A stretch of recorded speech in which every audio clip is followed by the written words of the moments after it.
To those who oppose the death penalty, in my particular case, anything short of death would be cruel and unusual punishment. This was said by Ronald Gene Simmons, the spree killer that was captured in 1987. And it was a very intense case. He killed 16 people. 14 of them was his own family, and I really want to tell you about it. So if you are interested in this, then let's get spooky. Okay, guys, so we're going to talk about this case today, but we're going to talk about some quick things right before we jump into this case, okay?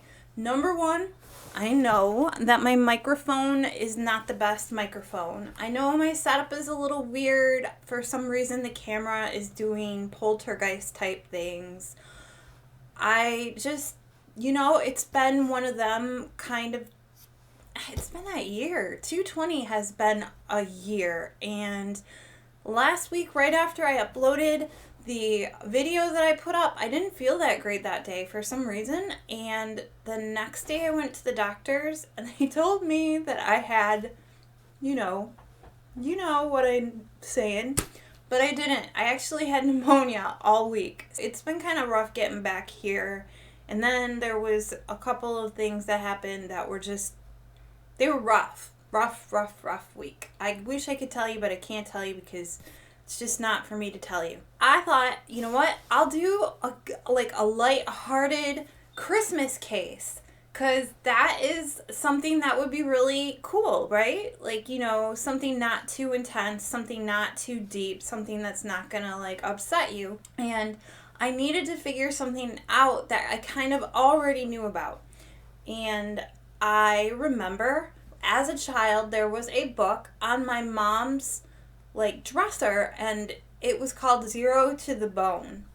And I never really, I don't know if I just forgot how bad this case was, or I just fixated on certain aspects of the case. Because, back in the day, or I don't even know if they still do this, but some books, in the 80s or 90s, they would have the books, and then, right smack in the middle, they would put all the pictures. I don't know if they do that. If they do that, please let me know. I'm really interested. They put all these pictures in the middle, and, of course, that's the first place I went, because when I'm telling you I was young when I looked at this book, I was young. I was probably, 10, 11 years old, and it had the pictures of Ronald Gene Simmons' family, and one of the pictures that just caught my attention really hardcore was Sheila.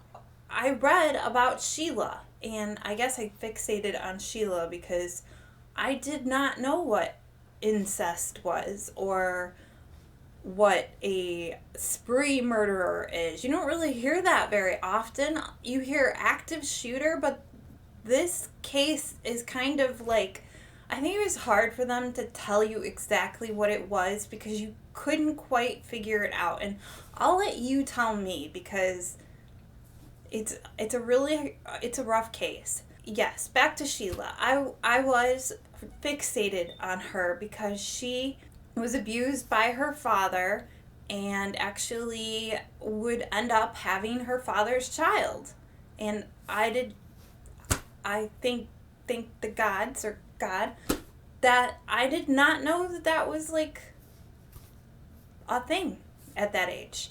And it really just caught my attention. And today of all days, I think, you know what? I'm going to do the case on Zero to the Bone, Ronald Gene Simmons. If I go back and I'm looking at all the things that as a child you didn't actually remember. I mean, I remember that there were 16 people killed, but I didn't remember how it went down. I didn't remember, bits and pieces. But now, I'm just going to give you a forewarning. This is a very heavy video, and when I give warnings about heavy videos, they should be taken seriously, because I go after some of the worst cases that there are. Literally. There are cases that I still have not told you guys about that I don't even know if I can because they're that bad. This case is pretty bad. It's bad. If you are affected by children being killed, incest, rape, lots of murder at once, then you might want to bounce out, especially because this is a Christmas murder story. I'm just giving you a heads up. Okay, so let's start. Ronald Gene Simmons was born July 15th, 1940. He was born to Loretta and William Simmons, and they were a happy family, except 3 years later, William Simmons would actually die of a stroke.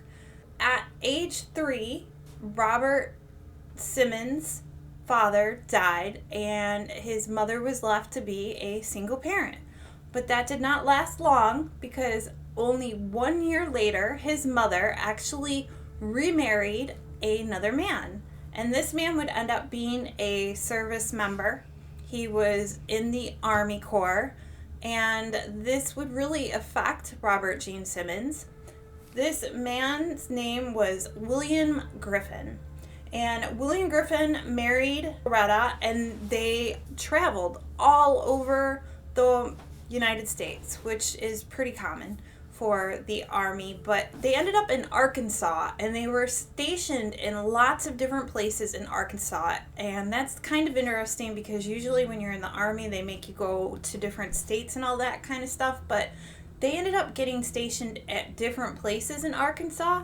And this would actually prove kind of like important because later on in life, Robert Gene Simmons would go back to Arkansas after traveling all over the world. Like I said, his mother actually marrying a Army member must have made a huge impression on Robert Gene Simmons because he ended up dropping out of high school and signing up for the Navy when he was 17. He was actually in the Navy and the Air Force, and he was in the Navy and Air Force for 20 years. And while he served in the Navy and the Air Force, he went to Vietnam. He won 3 different medals: the Bronze Star Medal, the Vietnam Gallantry Medal, and the Ribbon for Excellent Marksmanship Medal as well, which is kind of interesting considering what would happen.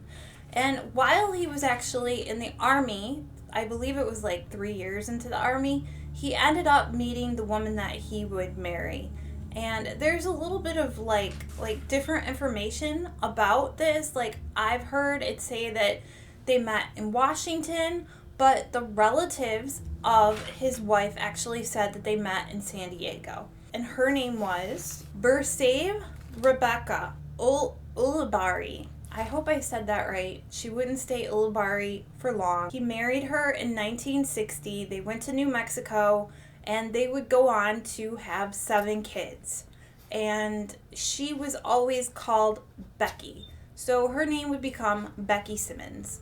And she was very interesting to me because I just didn't understand how all of this could have happened and her not leave or say something or reach out. But later on, after everything went down, her relatives would say that she was actually under the control of Robert Gene Simmons. He completely controlled everything she did. In the beginning, they thought he was a great guy because he was in the service, he was in the Navy, and he was in the Air Force, and they thought, that really must speak a lot about his character. I believe they thought that he was just perfect for her. And then as time went on, they said that he started getting weirder and weirder and weirder. He had 7 kids by Becky Simmons. These are a little bit out of order, but I have their age and their date of birth.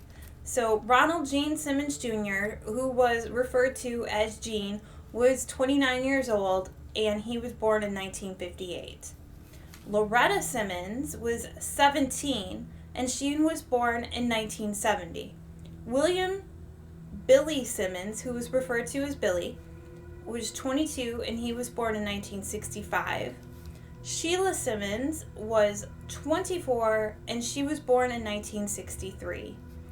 Eddie Simmons, he was 14 and he was born in 1973.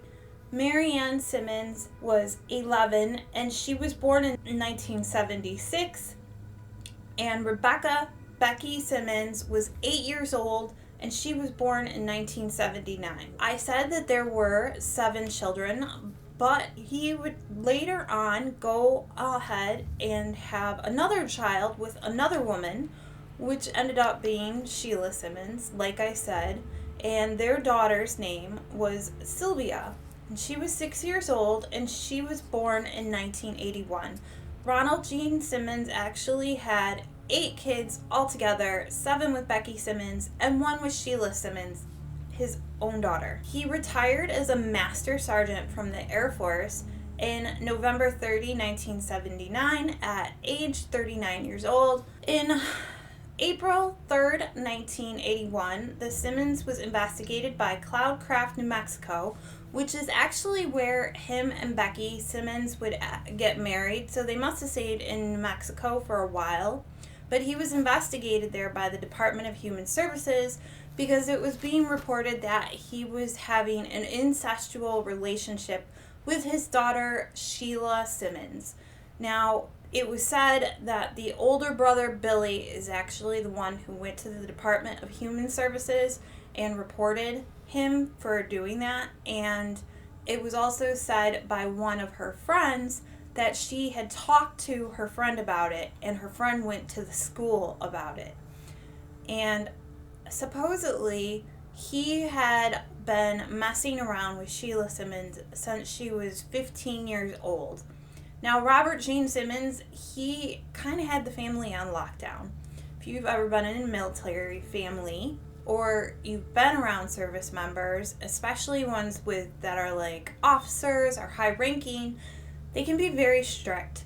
And I'm assuming that Robert Gene Simmons was the same way. And he just kept his family matters very private, and it would get much, much worse after the investigation for this incestual relationship started. They say that he seduced Sheila around 15. It was on his record that he was accused of rape. I don't really know how it all went down. I do know that it said that he actually seduced Sheila. So I believe that they had some kind of form of a relationship. And it goes beyond the father-daughter relationship, where I think that she actually thought that, her dad was her boyfriend. Because many of the family members would say that they saw Robert go up to Sheila before work and kiss her, and not a normal daughter-father kiss, like a loving relationship kiss. And at 17, she would end up getting pregnant with his child. And so right about this time, they were investigating him. And he decided to flee New Mexico.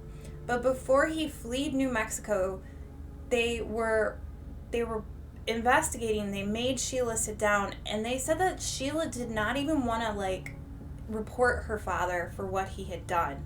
And they had actually to threaten her with doing things to her to get her to admit what had happened.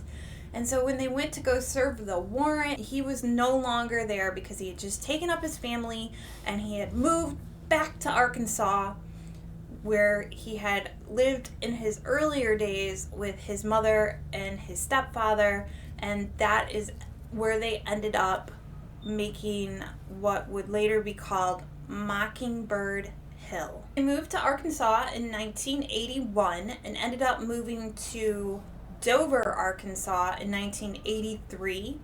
And what they did was they bought a 32-acre estate. I guess I say estate, but it's land. And they ended up taking 2 mobile homes and putting it together, and they made it one large mobile home. And around the property, they said there was a 10-foot tall makeshift privacy fence. And what's really interesting about this property that they called Mockingbird Hill, there was no phone and there was no plumbing. which is kind of crazy if you think about it, because he moves his family to a property, and there's 7 kids and 1 mom and 1 pregnant daughter, and there's no running water, which I don't even know how you can live like that with that many people, but they did. And he totally went off the grid, and it became very, very weird and strange from that point on. It was said that Becky was not allowed to leave the property at all. Becky being his wife, she couldn't go anywhere by herself. She could not make phone calls. She could not get the mail. She could not contact her family. The only thing she was allowed to do was wash her clothes. Now, I don't know if they mean wash her clothes, like go in the backyard and wash it by hand, or go into town and wash it in a washer and dryer. But it said that that was like literally the only thing she was allowed to do outside of the house was wash her clothes. Eventually, though, 2 of the family members would end up leaving, getting married, having kids, and that was a really good thing for them, I think. Sheila, when they got to Arkansas, did end up having the baby that Ronald Gene Simmons impregnated her with, and the little girl's name was Sylvie.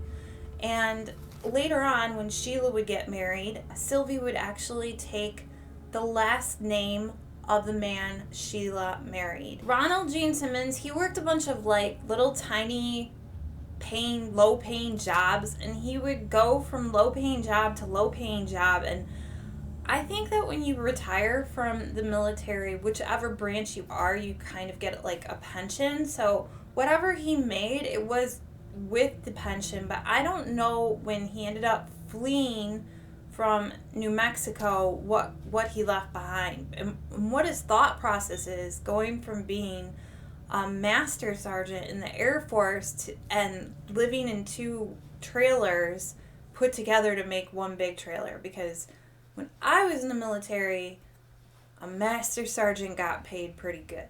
It wasn't that bad.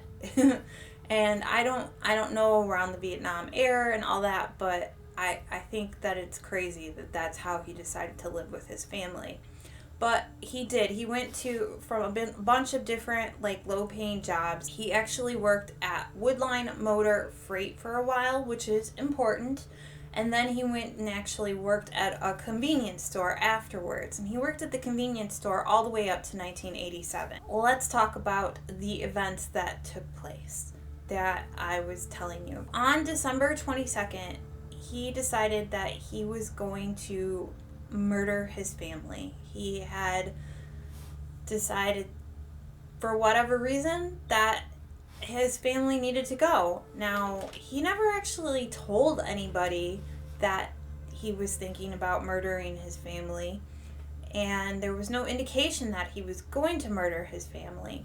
Except something really interesting is that an interview that I read from Becky's Simmons family, that's his wife, they said that before she was totally unable to communicate with them, she ended up saying that, like, you know, if he ever does anything, you guys got to make sure to go take those kids. That was some indication that she was scared of him, must have known that Sheila was having his child. I don't know how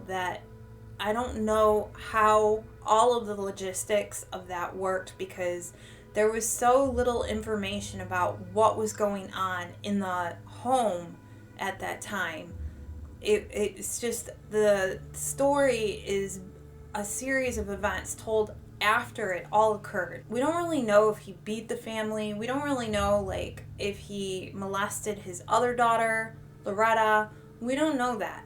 We just know that Sheila ended up having his baby. We don't know if Sheila told her mom that, you know, this is my boyfriend and mine's child, and this is not dad's kid. But December 22nd, Robert Gene Simmons wakes up and he decides that today's the day that I'm going to kill my family. No hint of it. I don't think his family knew anything was going to happen. The first person that he actually kills is his wife, Becky Simmons, and he kills her with shooting her in the head. And then he kills his eldest son, who went by Gene, by shooting him as well. And then he killed his 3-year-old granddaughter by strangulation, which was actually Gene's child. And Gene's child was living at the home with them for some time, and the mother was not there, which she would be one of the few to survive this. I don't know what her name is. They were the first to be murdered. And he, prior to December 22nd, he had actually made his family go out in the backyard and dig up a cesspit. I didn't know what a cesspit is, and I'm going to assume that some of you guys don't know what a cesspit is. Obviously, there are going to be some people that are going to be like, I know what a cesspit is, and that's great. If you know what it is, just try to bear with me. But I guess a cesspit is like where you put waste, and it's like a hole in the ground, and it's sealed, and you have to like clean it out every week. And I guess it is used sometimes for fecal waste or waste, period. And I guess Ronald Gene Simmons had them dig this out because he was going to use it as a place to store their bodies. Because as soon as he killed Becky and Gene and his granddaughter, he threw their bodies into the cesspit. So the 3 bodies are in the cesspit. At that time, Ronald's youngest kids still lived with him. He told them that he wanted them to all come home because he had presents he wanted to give them. But the thing is he wanted to actually give them to each one of them one at a time. His youngest kids came home, and the first was the 17-year-old Loretta, and he told her to come in the backyard, and basically he held her head down and strangled her in a rain barrel that they collected water in. And then the remainder of the kids, the other 3 kids, Eddie, Marianne, and Becky, he would kill them all the same way, one after the other, luring them in the backyard, telling them that he had a present for them, and then strangling them underwater. He must have kept the bodies somewhere. It doesn't say that he put them anywhere, but he must have stored them somewhere in the house, because December 26th, the remainder of his family was coming back to see him. And we're talking about the other 2 kids that got married and had kids, his grandkids. The first that arrived to Ronald Gene Simmons' house on December 26th was Ronald's son, Billy, and his wife, Renata. He shot both of them, and he strangled and drowned their 20-month. He shot his oldest daughter, Sheila, and her husband, Dennis, strangled his daughter/granddaughter, Sylvia, and the 21-month-old grandson, Michael, that Sheila had had with Dennis.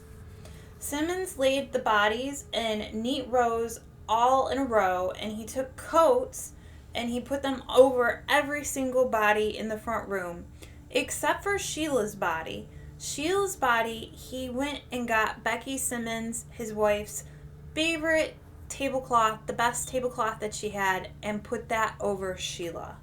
I don't know what that's supposed to say, that if he loved her the most or she was the most special. I would really like to know if he ended up touching his other daughter, but Sheila ended up with the nicest tablecloth in the house over her. After that, he decided that he was going to go ahead and go to the nearest bar and have some drinks. And so he had some drinks. He acted like nothing happened. He came home and he proceeded to drink more beer and watch TV while all of the bodies of his family laid in the front room with him. He took a day to recover from his drinking, or maybe he drank some more, I'm not sure. But on December 28th, Ronald went to Russville, walked into a law office, and killed Kathy Kendrick. Kathy was younger, attractive, and he had known her prior, and it was said that he had actually came on to Kathy Kendrick, and she had rejected him, and he just came up there and he shot her. And then he left. He went to the oil company that was in town, and he shot a man named DJ Chaffin, and he wounded the owner of the oil company. Then he went to the convenience store that he worked at, I believe, and he wounded 2 people by shooting them. How he didn't end up killing them, that's kind of interesting. Then he went to Woodline Motor Freight Company, the place he had worked before. He shot and wounded a woman. And then he sat down with one of the secretaries that worked there and had her call the police. He said, "Don't worry, I only wanted to shoot that one woman right there. Everybody else, you're fine." The secretary sat there and talked to him, and they waited for the police to come. As soon as the police came, Ronald Gene Simmons went to the police. He surrendered his gun, and he did not put up a fight. He went with them, no problem. And when the time came for him to go in front of the trial, he was charged with 16 counts of murder, and he was found guilty.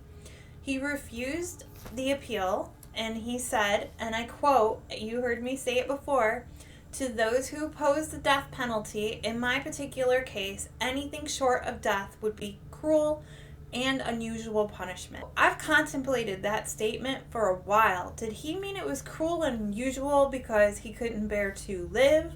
Or did he mean it was cruel and unusual because he deserved to die? That really kind of makes me wonder, because his defense attorney said that he never really spoke about why he did what he did. He said that he wanted to pay the price and he wanted the death penalty. It's kind of a huge deal that Ronald Gene Simmons did this, because you're allowed a certain amount of appeals when you get convicted of capital punishment, and all the prisoners in the prison with him would go on to be very upset about this because he refused his appeal. So the death row inmates that were in there with him felt like that was going to ruin their chances to try to get an appeal. One of the prisoners actually tried to force him to get an appeal, and I believe he had to have like a psychiatric evaluation and all this.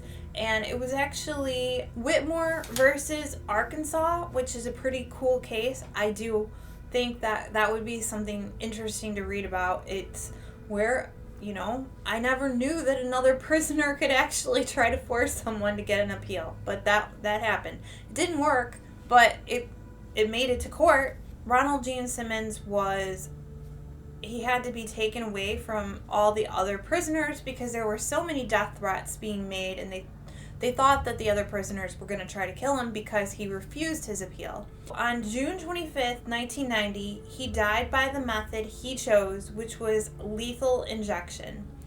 And when he died, none of his surviving relatives would claim his body. In Mockingbird Hill, there are like these monuments or these memorial stones that have been placed there, and I'll make sure to put a picture of it. But this is a really intense story. Was Ronald Gene Simmons a family annihilator?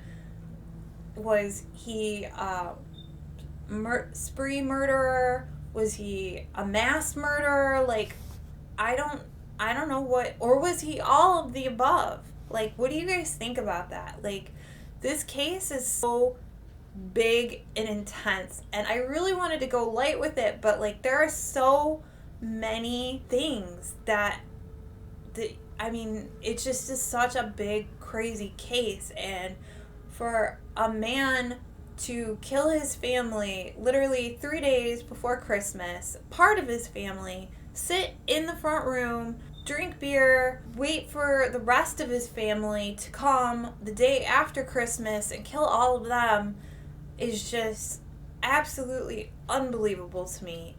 Something had to be really, really wrong with him. Like, really wrong. Like, just not right. I don't know if it was like Vietnam or his father dying or he was just a bad person. let me know what you guys think about this case. It actually kind of like stunned me when I started reading like all of the gruesome details. What part of the thing that I thought was really interesting is most of the adults had actually been shot, and most of, like almost all the children had been strangled. Like, why is that? You would think that he would want to do it the other way around so the children wouldn't suffer, because strangulation is probably a harder death, I'm going to assume. And they would all know that they were being murdered, whereas if you're shot in the head, you're pretty much dead instantly. But yeah, I hope that this was a case that you found interesting. I hope I did it good enough. I hope my eye didn't twitch for whoever said that last week. I tried not to wear the same eyelashes again. And I hope you're having an amazing holiday month, even with everything going on. Here in Michigan, it's a little bit crazy right now because of, the way things are. But we will survive, and we will be thankful for our families and get through it. And because this situation just shows you, like, things are bad, but they could be so much worse, and you never really know about people. Anyway, stay safe, stay spooky. Thank you so much for watching. And please think about leaving a comment, giving me a thumbs up, and a subscribe. And yeah, thanks for watching.